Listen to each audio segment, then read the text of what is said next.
The Cricket on the Hearth, A Fairy Tale of Home, by Charles Dickens. Chapter 1, Chirp the First. The kettle began it. Don't tell me what Mrs. Peerybingle said. I know better. Mrs. Peerybingle may leave it on record to the end of time that she couldn't say which of them began it, but I say the kettle did. I ought to know, I hope. The kettle began it.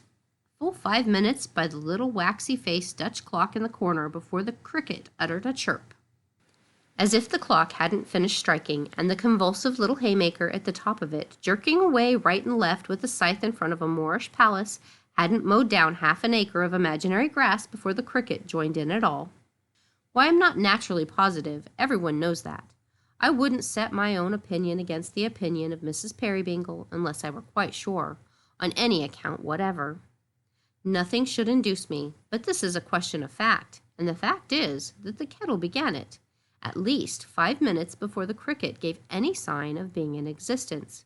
Contradict me, and I'll say 10. Let me narrate exactly how it happened.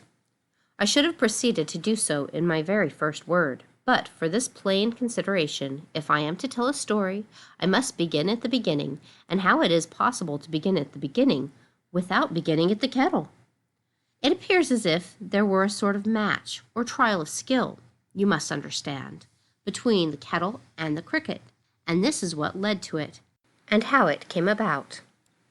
Mrs. Peerybingle, going out into the raw twilight, and clicking over the wet stones in a pair of pattens that worked innumerably rough impressions of the first proposition in Euclid all about the yard, Mrs. Peerybingle filled the kettle at the water butt, presently returning, less the pattens, and a good deal less, for they were tall, and Mrs. Peerybingle was but short.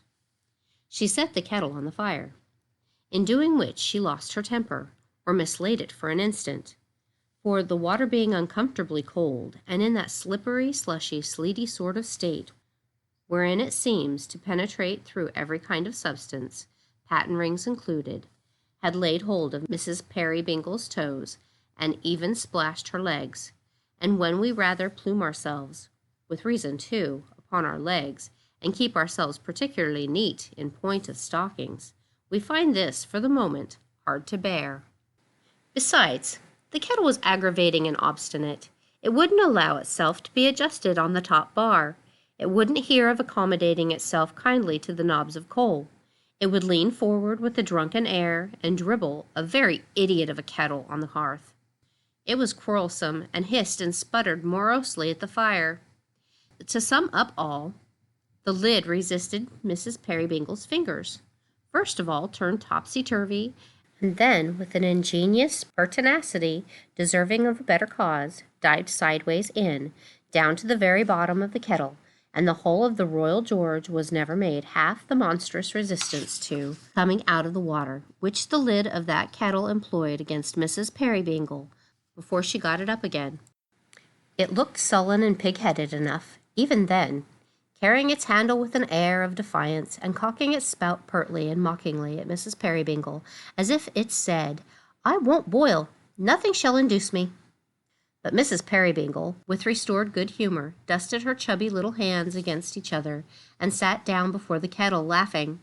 Meantime the jolly blaze uprose and fell, flashing and gleaming on the little haymaker at the top of the Dutch clock, until one might have thought he stood stock still before the Moorish palace, and nothing was in motion but the flame. He was on the move, however, and had his spasms, 2 to the second, all right and regular, but his sufferings when the clock was going to strike were frightful to behold, and when a cuckoo looked out of a trap-door in the palace and gave note 6 times, it shook him, each time with a spectral voice, or like something wiry plucking at his legs. It was not until a violent commotion and a whirring noise among the weights and ropes below him had quite subsided that this terrified haymaker became himself again. Nor was he startled without reason, for these rattling, bony skeletons of clocks are very disconcerting in their operation, and I wonder very much how any set of men, but most of all how Dutchmen, can have had a liking to invent them. There is a popular belief that Dutchmen love broad cases and much clothing for their own lower selves, and they might know better than to leave their clocks so very lank and unprotected, surely. Now it was, you observe, that the kettle began to spend the evening. Now it was that the kettle, growing mellow and musical, began to have irrepressible gurglings in its throat, and to indulge in short vocal snorts, which it checked in the bud, as if it hadn't quite made up its mind yet to be in good company. Now it was that after 2 or 3 such vain attempts to stifle its convivial sentiments, it threw off its moroseness, all reserve, and burst into stream of song so cosy and hilarious as never maudlin nightingale yet formed the least idea of. So plain, too. Bless you, you might have understood it like a book, better than some books you and I could name, perhaps, with its warm breath gushing forth in a light cloud which merrily and gracefully ascended a few feet, then hung about the chimney corner as its own domestic heaven. It trolled its song with the strong energy of cheerfulness, that its iron body hummed and stirred upon the fire, and the lid itself, the recently rebellious lid, such is the influence of a bright example, performed a sort of jig, and clattered like a deaf and dumb young cymbal that had never known the use of its twin brother. That this song of the kettles was a song of invitation and welcome to somebody out of doors, to somebody at that moment coming on, towards the snug small home and the crisp fire, there is no doubt whatever. Mrs. Peerybingle knew it perfectly, as she sat musing before the hearth. "It's a dark night," sang the kettle, "and the rotten leaves are lying by the way, and above all is mist and darkness, and below all is mire and clay, and there's only one relief in all the sad and murky air, and I don't know that it is one, for it's nothing but a glare of deep and angry crimson, where the sun and wind together set a brand upon the cloud for being guilty of such weather, and the widest open country is a long dull streak of black, and there's a hoarfrost on the finger-post, and thaw upon the track, and the ice it isn't water, and the water isn't free, and you couldn't say that anything is what it ought to be, but he's coming, coming, coming." And here, if you like, the cricket did chime in with a chirp, chirp, chirp of such magnitude, by way of chorus, with a voice so astoundingly disproportionate to its size as compared with the kettle, size you couldn't see it, that if it had then and there burst itself like an overcharged gun, if it had fallen a victim on the spot and chirruped its little body into 50 pieces, it would have seemed a natural and inevitable consequence for which it had expressly labored. The kettle had had the last of its solo performance. It persevered with undiminished ardor, but the cricket took first fiddle and kept it. Good heaven, how it chirped! Its shrill, sharp, piercing voice resounding through the house, and seemed to twinkle in the outer darkness like a star. There was an indescribable little trill and tremble in it at its loudest, which suggested its being carried off its legs and made to leap again by its own intense enthusiasm. Yet they went very well together, the cricket and the kettle. The burden of the song was still the same, and louder, louder, louder still they sang it in their emulation. The fair little listener, for fair she was, and young, though something of what is called the dumpling shape, but I don't myself object to that, lighted a candle, glanced at the haymaker on the top of the clock, who was getting in a pretty average crop of minutes, and looked out the window, where she saw nothing, owing to the darkness, but her own face imaged in the glass. And my opinion is, and so would yours have been, that she might have looked a long way and seen nothing half so agreeable. When she came back and sat down in her former seat, the cricket and the kettle were still keeping it up, with a perfect fury of competition, the kettle's weak side clearly being, and he didn't know when he was beat. There was all the excitement of a race about it. Chirp, chirp, chirp, cricket a mile ahead. Hum, hum, hum, kettle making play in the distance, like a great top. Chirp, chirp, chirp, cricket round the corner. Hum, hum, hum, kettle sticking to him in his own way, no idea of giving in. Chirp, chirp, chirp, cricket fresher than ever. Hum, hum, hum, kettle slow and steady. Chirp, chirp, chirp, cricket going in to finish him. Hum, hum, hum, kettle not to be finished. Until at last they got so jumbled together in the hurry-scurry, helter-skelter of the match, that whether the kettle chirped and the cricket hummed, or the cricket chirped and the kettle hummed, or they both chirped and both hummed, it would have taken a clearer head than yours or mine to have decided with anything like certainty. But of this there is no doubt, that the kettle and the cricket at one and the same time, and by some power of amalgamation best known to themselves, sent each his fireside song of comfort streaming into a ray of the candle that shone out through the window and a long way down the lane, and this light, bursting on a certain person who on the instant approached towards it through the gloom, expressed the whole thing to him, literally in a twinkling, and cried, "Welcome home, old fellow, welcome home, my boy." This end attained, the kettle being dead beat, boiled over, and was taken off the fire. Mrs. Peerybingle then went running to the door, where, what with the wheels of a cart, the tramp of a horse, the voice of a man, the tearing in and out of an excited dog, and the surprising and mysterious appearance of a baby, there was soon the very what's-his-name to pay. Where the baby came from, or how Mrs. Peerybingle got hold of it in that flash of time, I don't know. But a live baby there was, in Mrs. Peerybingle's arms, and a pretty tolerable amount of pride she seemed to have in it, when she was drawn gently to the fire by a sturdy figure of a man, much taller and much older than herself, who had to stoop a long way down to kiss her. But she was worth the trouble. 6'6", with the lumbago, might have done it. "Oh, goodness, John," said Mrs. P., "what a state you're in with the weather." He was something the worse for it, undeniably. The thick mist hung in clots upon his eyelashes like candied thaw, and between the fog and the fire together there were rainbows in his very whiskers. "Why, you see, Dot," John made answer slowly as he unrolled a shawl from about his throat and warmed his hands, It ain't exactly summer weather, so no wonder." "I wish you wouldn't call me Dot, John. I don't like it." Mrs. Peerybingle pouted in a way that clearly showed she did like it very much. "Why, what else are you?" returned John, looking down upon her with a smile and giving her waist as light a squeeze as his huge hand and arm could give. "A Dot and," here he glanced at the baby, "a Dot and Carrie. I won't say it, for fear I should spoil it, but I was very near a joke. I don't know as I ever was nearer." He was often near to something or other very clever, by his own account, his lumbering, slow, honest John, this John so heavy, but so light of spirit, so rough upon the surface, but so gentle at the core, so dull without, so quick within, so stolid, but so good. O Mother Nature, give thy children the true poetry of heart that hid itself in this poor carrier's breast. He was but a carrier, by the way, and we can bear to have them talking prose and leading lives of prose, and bear to bless thee for their company. It was pleasant to see Dot with her little figure and her baby in her arms, a very doll of a baby, glancing with a coquettish thoughtfulness at the fire and inclining her delicate little head just enough on one side to let it rest in an odd, half-natural, half-affected, wholly nestling and agreeable manner on the great rugged figure of the carrier.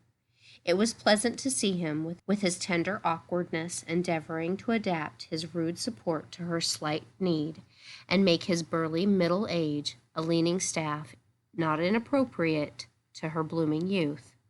It was pleasant to observe how Tilly Slowboy, waiting in the background for the baby, took special cognizance, though in her earliest teens, of this grouping, and stood with her mouth and eyes wide open and her head thrust forward, taking it in as if it were air. Nor was it less agreeable to observe how John the carrier, reference being made by Dot to the aforesaid baby, checked his hand when on the point of touching the infant, as if he thought he might crack it, and bending down surveyed it from a safe distance with a kind of puzzled pride, such as an amiable mastiff might be supposed to show if he found himself one day the father of a young canary. "Ain't he beautiful, John? Don't he look precious in his sleep?" "Very precious," said John. "Very much so." "He generally is asleep, ain't he?" "Lord, John, good gracious, no." Oh, said John, pondering, I thought his eyes was generally shut. Hello! Goodness, John, how you startle one. It ain't right for him to turn 'em up in that way, said the astonished carrier. Is it? See how he's winking with both of 'em at once? And look at his mouth. Why, he's gasping like a gold and silver fish. You don't deserve to be a father. You don't, said Dot, with all the dignity of an experienced matron. But how should you know that little complaints children are troubled with, John? You wouldn't so much as know their names, you stupid fellow. And when she had turned the baby over on her left arm and had slapped its back as a restorative, she pinched her husband's ear, laughing. No, said John, pulling off his outer coat. It's very true, Dot. I don't know much about it. I only know that I've been fighting pretty stiffly with the wind tonight. It's been blowing northeast straight into the cart the whole way home. Poor old man, so it has, said Mrs. Peerybingle, instantly becoming very active. Here, take the precious darling, Tilly, while I make myself of some use. Bless it, I could smother it with kisses, I could. Hi then, good dog. Hi, boxer boy. Only let me make the tea first, John, and then I'll help you with the parcels, like a busy bee. How doth the little, and all the rest of it, you know, John? Did you ever learn how doth the little when you went to school, John? Not to quite know it, John returned. I was very near it once, but I should only have spoiled it, I dare say. Ha! Laughed Dot. She had the blithest little laugh you ever heard. What a dear old darling of dunce you are, John, to be sure. Not at all disputing this position, John went out to see that the boy with the lantern, which had been dancing to and fro before the door and window, like a will-o'-the-wisp, took due care of the horse, who was fatter than you would quite believe. If I gave you his measure, and so old that his birthday was lost in the wisps of antiquity, Boxer, feeling that his attentions were due to the family in general, and must be impartially distributed, dashed in and out with bewildering inconsistency, now describing a circle of short barks round the horse where he was being rubbed down at the stable door, now feigning to make savage rushes at his mistress, and fastidiously bringing himself to sudden stops, now eliciting a shriek from Tilly Slowboy in the low nursing chair near the fire, by the unexpected application of his moist nose to her countenance, now exhibiting an obtrusive interest in the baby, now going round and round upon the hearth, and lying down as if he had established himself for the night, now getting up again, and taking that nothing of a fag end of a tail of his out into the weather, as if he had just remembered an appointment and was off at a round trot to keep up. There, the teapot, ready on the hob, said Dot, as briskly busy as a child of play at keeping house. And there's the old knuckle of bone, and there's the butter, and there's the crusty loaf and all. Here's the clothes basket for the small parcels, John, if you've got any there. Where are you, John? Don't let the dear child fall under the grate, Tilly, whatever you do. It may be noted of Miss Slowboy, in spite of her rejecting the caution with some vivacity, that she had a rare and surprising talent for getting this baby into difficulties, and had several times imperiled its short life, in a quiet way particularly her own. She was of a spare and straight shape, this young lady, insomuch that her garments appeared to be in constant danger of sliding off those sharp pegs her shoulders, on which they were loosely hung. Her costume was remarkable for the partial development, on all possible occasions, of some flannel vestment of a singular structure, also for affording glimpses in the region of the back of a corset or pair of stays, in color of dead green. Being always in a state of gaping admiration at everything, and absorbed besides in the perpetual contemplation of her mistress's perfections and the baby's, Miss Slowboy, in her little errors of judgment, may be said to have been equal honor to her head and to her heart, and though these did less honor to the baby's head, which they were the occasional means of bringing into contact with deal doors, dressers, stair rails, bedposts, and other foreign substances, still they were the honest results of Tilly Slowboy's constant astonishment at finding herself so kindly treated and installed in such a comfortable home. For the maternal and paternal Slowboy were unlike unknown to Fame, and Tilly had been bred by public charity, a foundling, which word, though only differing by fondling by one vowel length, is very different in meaning and expresses quite another thing. To have seen little Mrs. Peerybingle come back with her husband, tugging at the clothes basket and making the most strenuous exertions to do nothing at all, for he carried it, would have amused you almost as much as it amused him.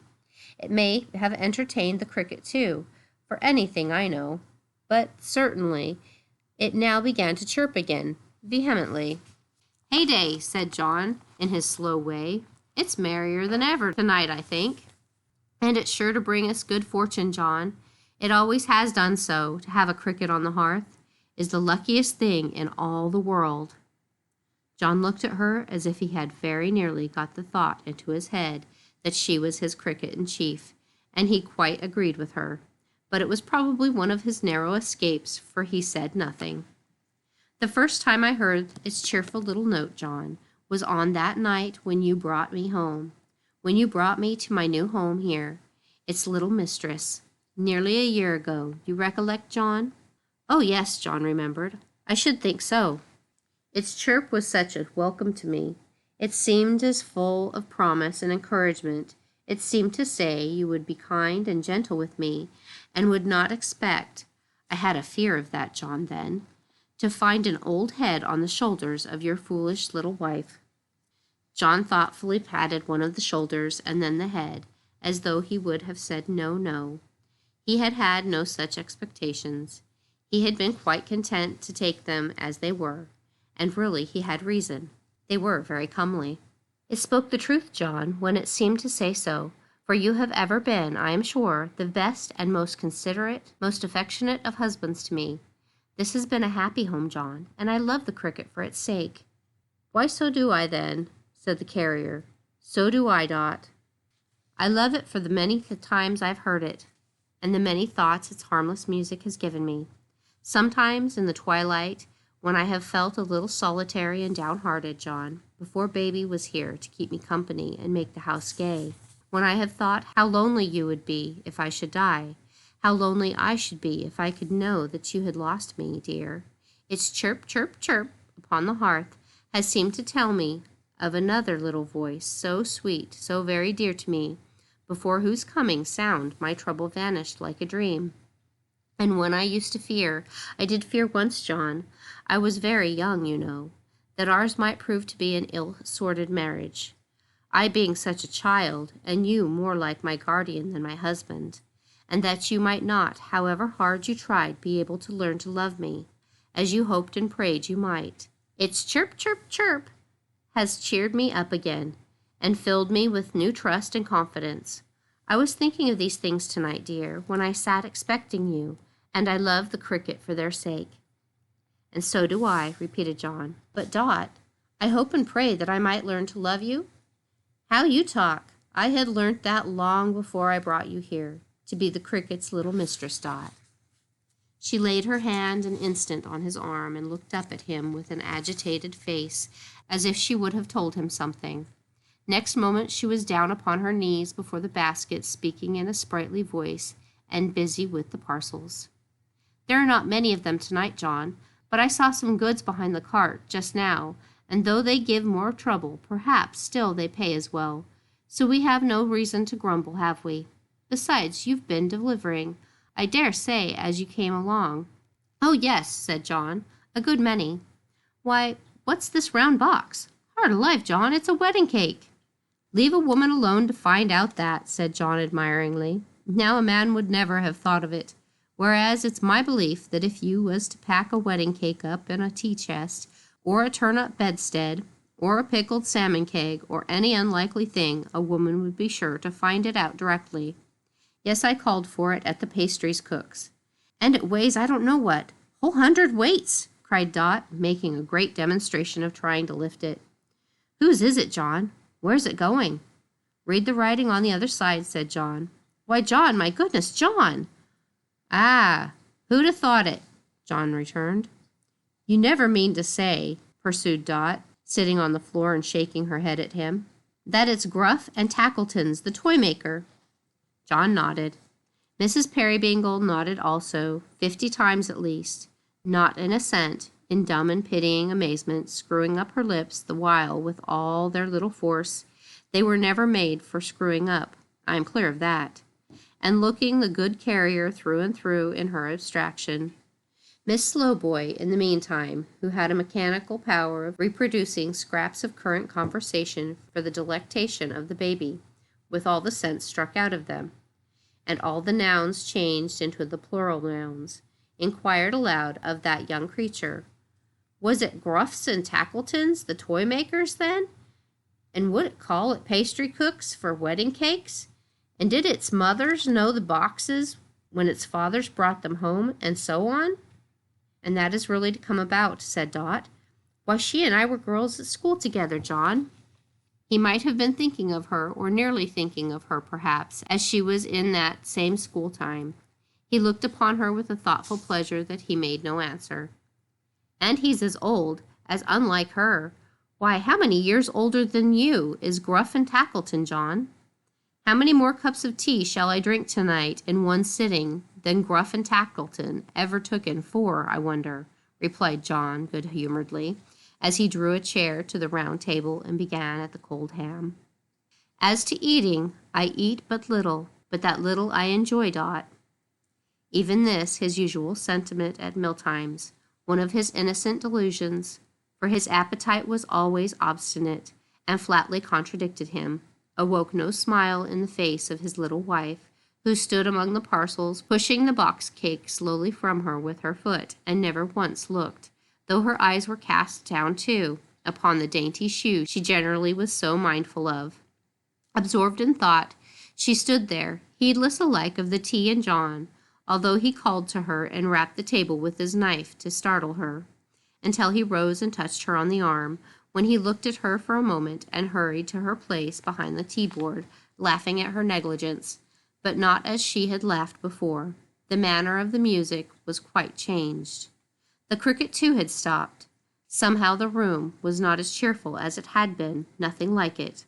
So these are all the parcels, are they, John? She asked, breaking a long silence which the honest carrier had devoted to the practical illustration of one part of his favorite sentiment. Certainly enjoying what he ate, if it couldn't be admitted that he ate but little. So these are all the parcels, are they, John? That's all, said John. Why, no, laying his knife and fork and taking a long breath, I declare, I've clean forgotten the old gentleman. The old gentleman? In the cart, said John. He was asleep among the straw the last time I saw him. I very nearly remembered him twice since I came in, but he went out of my head again. Hello! Yea, hip there! Rouse up!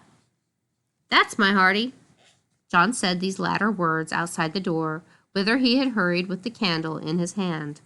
Miss Slowboy, conscious of some mysterious reference to the old gentleman, and connecting in her mystified imagination certain associations of a religious nature with the phrase, was so disturbed that, hastily rising from the low chair by the fire to seek protection near the skirts of her mistress, and coming into contact as she crossed the doorway with an ancient stranger, she instinctively made a charge or butt at him with the only offensive instrument within her reach.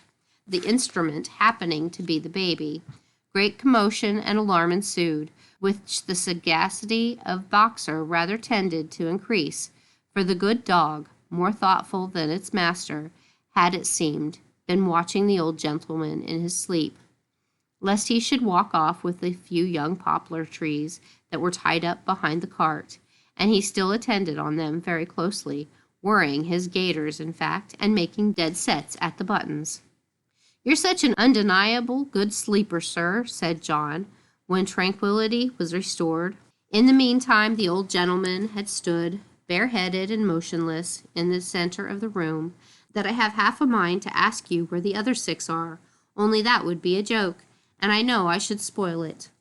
Very near, though, murmured the carrier, with a chuckle, very near.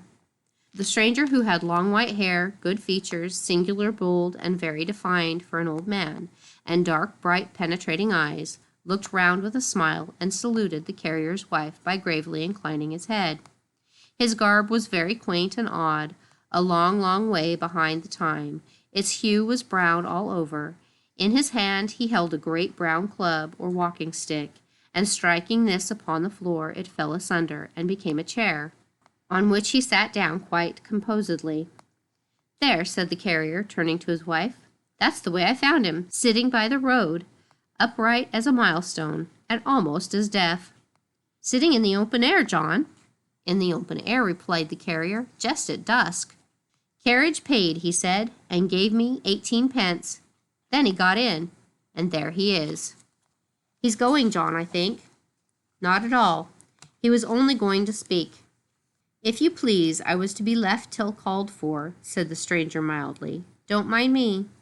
With that he took a pair of spectacles from one of his large pockets and a book from another, and leisurely began to read, making no more of Boxer than if he had been a house lamb. The carrier and his wife exchanged a look of perplexity. The stranger raised his head, and glancing from the latter to the former, said, "Your daughter, my good friend?" "Wife," returned John. "Niece," said the stranger. "Wife," roared John. "Indeed?" observed the stranger. "Surely. Very young." He quietly turned over and resumed his reading, but before he could have read 2 lines, he again interrupted himself to say, "Baby yours?" John gave him a gigantic nod, equivalent to an answer in the affirmative, delivered through a speaking trumpet. "Girl?" "Boy," roared John. "Also very young, eh?" Mrs. Peerybingle instantly struck in. 2 months and 3 days. Vaccinated just 6 weeks ago. Took very finely. Considered by the doctor a remarkably beautiful child. Equal to the general run of children at 5 months old. Takes notice in a way quite wonderful. May seem impossible to you, but fills his legs already." Here the breathless little mother, who had been shrieking these short sentences into the old man's ear, until her pretty face was crimsoned, held up the baby before him as a stubborn and triumphant fact, while Tilly Slowboy, with a melodious cry of "Catcher, catcher," which sounded like some unknown words adapted to a popular sneeze, performed some cow-like gambols round that all unconscious innocence. "Hark! He's called for, sure enough," said John. "There's somebody at the door. Open it, Tilly." Before she could reach it, however, it was opened from without, being a primitive sort of door, with a latch that any one could lift if he chose, and a good many people did choose, for all kinds of neighbors liked to have a cheerful word or two with the carrier, though he was no great talker himself. Being opened, it gave admission to a little, meager, thoughtful, dingy-faced man, who seemed to have made himself a great coat from the sackcloth covering of some old box. For when he turned to shut the door and keep the weather out, he disclosed upon the back of that garment the inscription G&T in large black capitals, also the word glass in bold characters. "Good evening, John," said the little man. "Good evening, Mum." "Good evening, Tilly." "Good evening, Unbeknown." "How's baby, Mum?" "Boxer's pretty well, I hope." "All thriving, Caleb," replied Dot. "I'm sure you need only look at the dear child for one to know that. And I'm sure I need only look at you for another," said Caleb. He didn't look at her, though. He had a wandering and thoughtful eye which seemed to be always projecting itself into some other time and place, no matter what he said, a description which will equally apply to his voice. "Or at John for another," said Caleb, "or at Tilly, as far as that goes, or certainly at Boxer." "Busy just now, Caleb?" asked the carrier. "Why, pretty well, John," he returned, with the distraught air of a man who is casting about for the philosopher's stone, at least. "Pretty much so. There's rather a run on Noah's Arks at present. I could have wished to improve upon the family, but I don't see how it's to be done at the price. It would be a satisfaction to one's mind to make it clearer which of the Shems and Hams, and which has wives. Fleas ain't on that scale neither, as compared with elephants, you know. Ah, well, have you got anything in the parcel line for me, John?"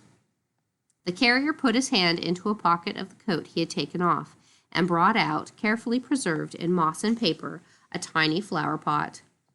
"There it is," he said, adjusting it with great care. "Not so much a leaf damaged, full of buds." Caleb's dull eye brightened as he took it and thanked him.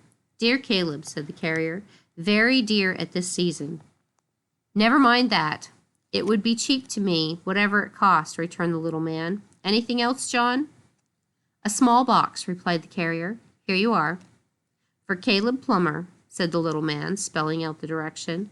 With cash. With cash, John? I don't think it's for me. With care, returned the carrier, looking over his shoulder. Where do you make out cash? Oh, to be sure, said Caleb. It's all right. With care. Yes, that's mine. It might have been with cash. Indeed, if my dear boy in the great South Americas had lived, John. You loved him like a son, didn't you? You needn't say you did. I know, of course. Caleb Plummer, with care. Yes, it's all right. It's a box of doll's eyes for my daughter's work. I wish it was her own sight in a box, John. I wish it was, or could be, cried the carrier. Thank ye, said the little man. You speak very hearty. To think that she should never see the dolls, and them a-staring at her so bold all day long. That's where it cuts. What's the damage, John? I'll damage you, said John, if you inquired. Dot, very near? Well, it's like you to say so, observed the little man. It's your kind way. Let me see. I think that's all. I think not, said the carrier. Try again. Something for our governor, eh? Said Caleb, after pondering a little while. To be sure, that's what I came for, but my head's so running on them arks and things. He hasn't been here, has he? Not he, returned the carrier. He's too busy courting. He's coming round, though, said Caleb, for he told me to keep on the near side of the road going home, and it was 10 to 1 he'd take me up. I'd better go. By the by, you couldn't have the goodness to let me pinch Boxer's tail, Mum, for a half a moment, could you? Why, Caleb, what a question. Oh, never mind, Mum, said the little man. He mightn't like it, perhaps. There's a small order just come in for barking dogs, and I should wish to go as close to nature as I could, for 6 pence, that's all. Never mind, Mum. It happened opportunely that Boxer, without perceiving the proposed stimulus, began to bark with great zeal. But as this implied the approach of some new visitor, Caleb, postponing his study from the life to a more convenient season, shouldered the round box and took a hurried leave. He might have spared himself the trouble, for he met the visitor upon the threshold. Oh, you are here, are you? Wait a bit. I'll take you home. John Peerybingle, my service to you. More of my service to your pretty wife. Handsomer every day, better, too, if possible, and younger, mused the speaker in a low voice. That's the devil of it. I should be astonished at your paying compliments, Mr. Tackleton, said Dot, not with the best grace in the world, but for your condition. You know all about it, then. I've got myself to believe it, somehow, said Dot. After a hard struggle, I suppose. Very. Tackleton, the toy merchant, pretty generally known as Gruff and Tackleton, for that was the firm, though Gruff had been bought out long ago, only leaving his name, and as some said, his nature, according to its dictionary meaning in the business.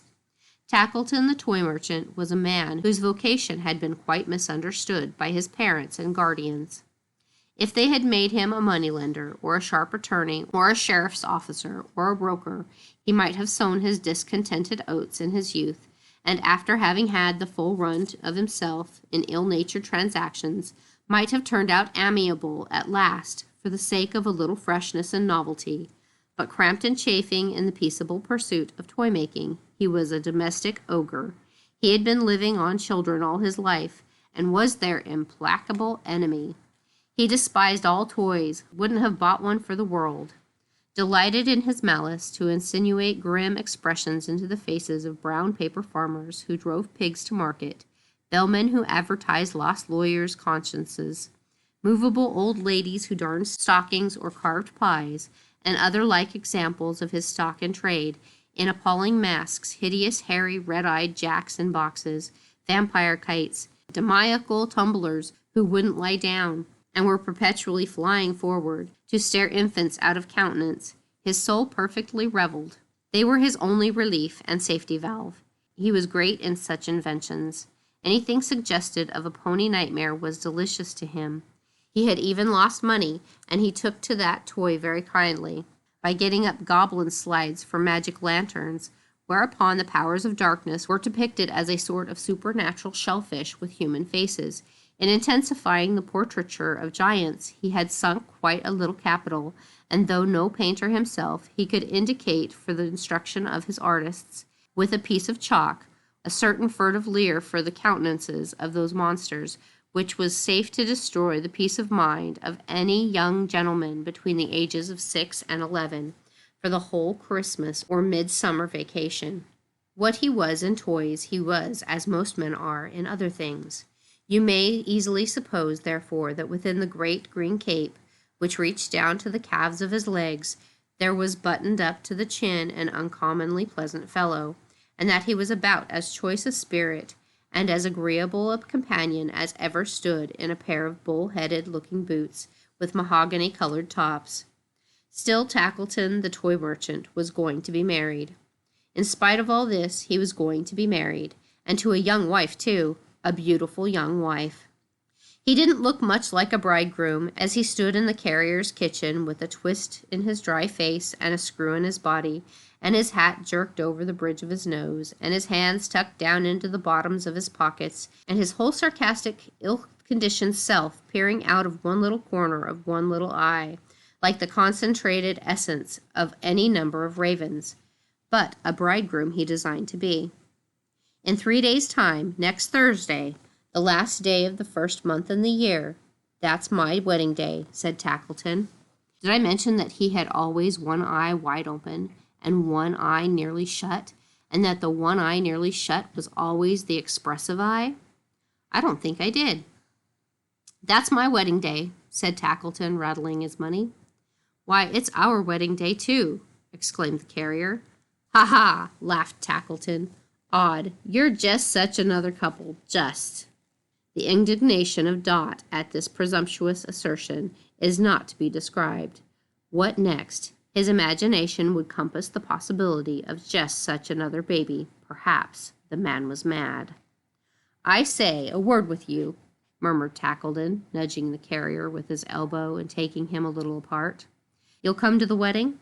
You're in the same boat, you know. How in the same boat? Inquired the carrier. A little disparity, you know, said Tackleton with another nudge. Come and spend an evening with us beforehand. Why? Demanded John, astonished at this pressing hospitality. Why? Returned the other. That's a new way of receiving an invitation. Why, for pleasure, sociability, you know, and all that. I thought you were never sociable, said John in his plain way. Tchah! That's of no use to be anything but free with you, I see, said Tackleton. Why, then, the truth is, you have what tea-drinking people call a sort of comfortable appearance together, you and your wife. We know better, you know, but— No, we don't know better, interposed John. What are you talking about? Well, we don't know better, then, said Tackleton. We'll agree that we don't. As you like, what does it matter? I was going to say, as you have that sort of appearance, your company will produce a favorable effect on Mrs. Tackleton that will be. And though I don't think your good lady's very friendly to me in this matter, still she can't help herself from falling into my views, for there's a compactness and coziness of appearance about her that always tells, even in an indifferent case. You'll say you'll come? We have arranged to keep our wedding day, as far as that goes, at home, said John. We have made the promise to ourselves these 6 months. We think, you see, that home— Bah, what's home? Cried Tackleton. 4 walls and a ceiling. Why don't you kill that cricket? I would. I always do. I hate their noise. There are 4 walls and a ceiling at my house. Come to me. You kill your crickets, eh? Said John. Scrunch 'em, sir, returned the other, setting his heel heavily on the floor. You'll say you'll come?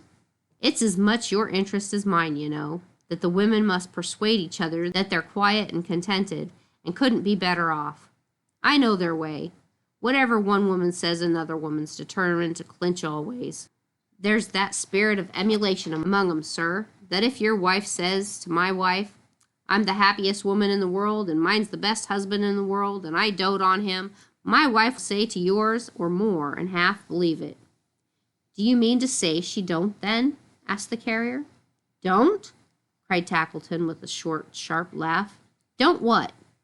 The carrier had some faint idea of adding, "dote upon you," but, happening to meet the half-closed eye as it twinkled upon him over the turned-up collar of the cape, which was within an acre of poking it out, he felt it such an unlikely part and parcel of anything to be doted on, that he substituted, "that she don't believe it?" "Oh, you dog, you're joking," said Tackleton.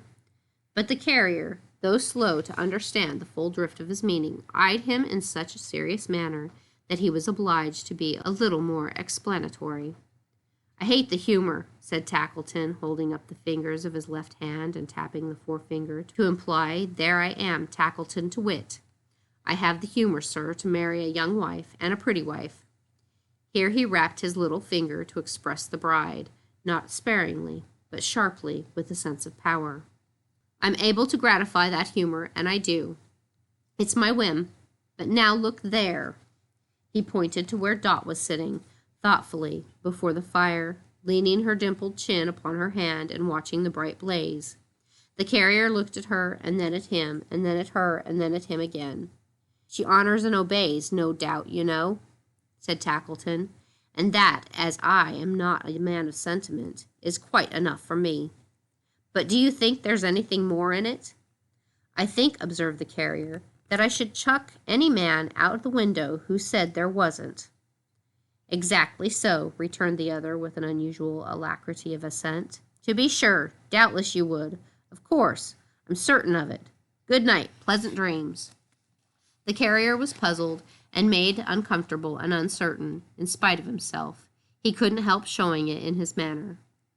"Good night, my dear friend," said Tackleton compassionately. "I'm off. We're exactly alike in reality, I see. You won't give us tomorrow evening? Well, next day you go out visiting, I know.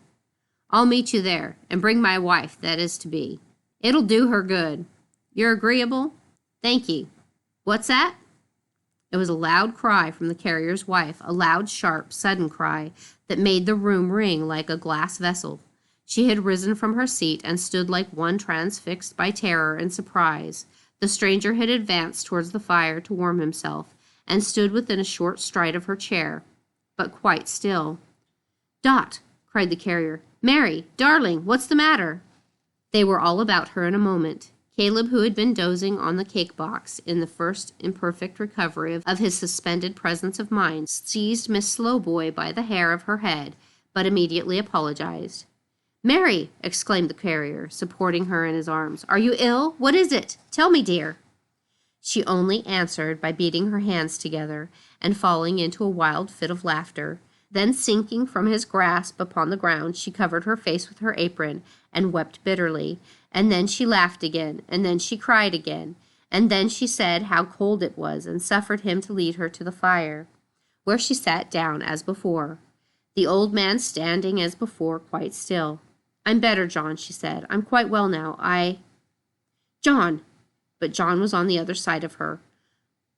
Why turn her face towards the strange old gentleman, as if addressing him? Was her brain wandering? "Only a fancy, John, dear. A kind of shock. A something coming suddenly before my eyes. I don't know what it was. It's quite gone, quite gone." "I'm glad it's gone," muttered Tackleton, turning the expressive eye all around the room. "I wonder where it's gone and what it was. Humph! Caleb, come here. Who's that with the gray hair?" "I don't know, sir," returned Caleb in a whisper. "Never seen him before in all my life." "A beautiful figure of a nutcracker, quite a new model, with a screw jaw opening down into his waistcoat. He'd be lovely." "Not ugly enough," said Tackleton. "Or for a firebox either," observed Caleb in a deep contemplation. "What a model! Unscrew his head and put the matches in. Turn him heels upwards for the light, and what a firebox for a gentleman's mantel-shelf, just as he stands." "Not half ugly enough," said Tackleton. "Nothing in him at all. Come, bring that box. All right now, I hope?" "Oh, quite gone," said the little woman, waving him hurriedly away. "Good night." "Good night," said Tackleton. "Good night, John Peerybingle." Take care how you carry that box, Caleb. Let it fall and I'll murder you. Dark as pitch and weather worse than ever, eh? Good night." So with another sharp look around the room, he went out the door, followed by Caleb with the wedding cake in his hand. The carrier had been so much astonished by his little wife, and so busily engaged in soothing and tending her, that he had scarcely been conscious of the stranger's presence until now, when he again stood there, their only guest. "He don't belong to them, you see," said John. "I must give him a hint to go." "I beg your pardon, friend," said the old gentleman, advancing to him. "The more so as I fear your wife has not been well. But the attendant whom my infirmity," he touched his ears and shook his head, "renders almost indispensably, not having arrived. I fear there must be some mistake. The bad night which made the shelter of your comfortable cart, may I never have a worse, so acceptable, is still as bad as ever. Would you in your kindness suffer me to rent a bed here?" "Yes, yes," cried Dot. "Yes, certainly." "Oh," said the carrier, surprised by the rapidity of this consent. "Well, I don't object, but still, I'm not quite sure that—" "Hush," she interrupted. "Dear John."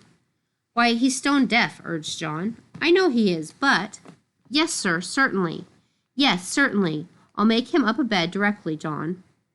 As she hurried off to do it, the flutter of her spirit and the agitation of her manner were so strange that the carrier stood looking after her, quite confounded. "Did its mother make it up a beds, then?" cried Miss Slowboy to the baby.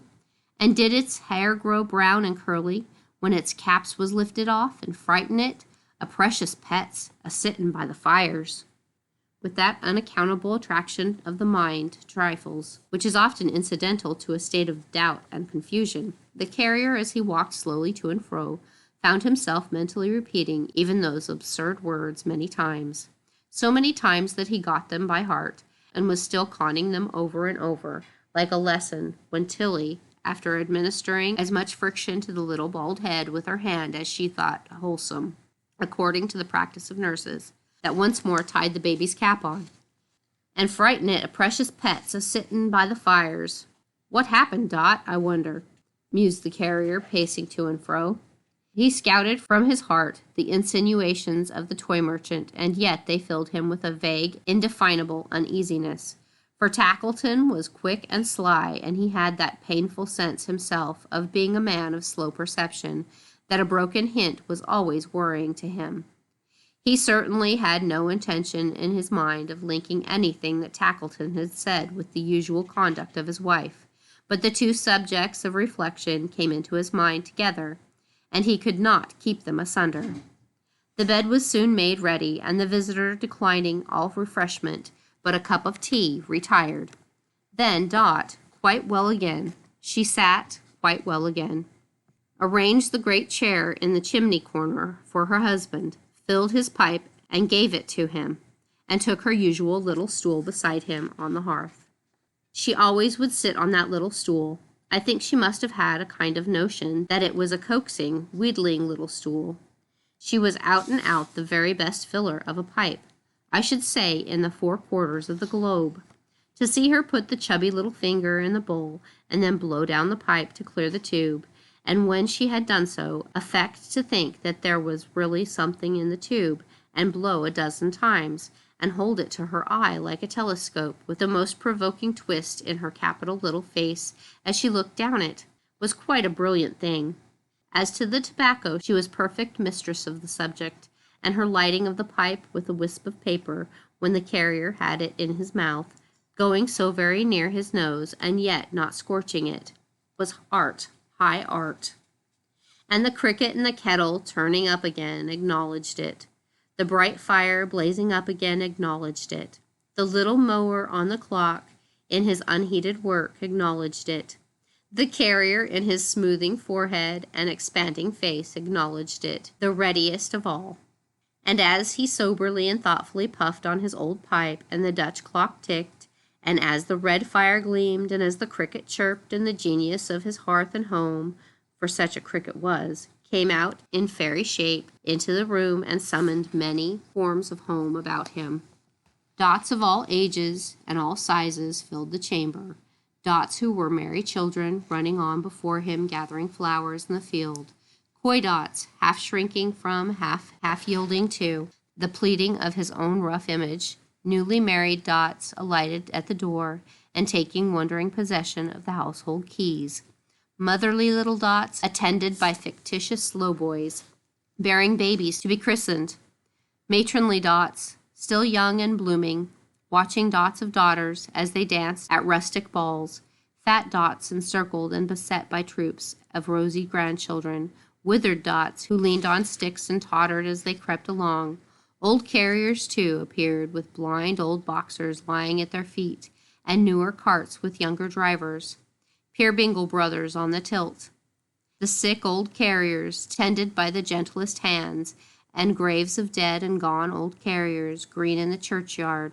And as the cricket showed him all these things, he saw them plainly. Though his eyes were fixed upon the fire, the carrier's heart grew light and happy, and he thanked his household gods with all his might, and cared no more for Gruff and Tackleton than you do. But what was that young figure of a man, which the same fairy cricket set so near her stool, and which remained there singly and alone? Why did it linger still, so near her, with its arm upon the chimney-piece, ever repeating, "Married, and not to me"? Oh, Dot, oh, failing Dot, there's no place for it in all your husband's visions. Why has its shadow fallen on his hearth?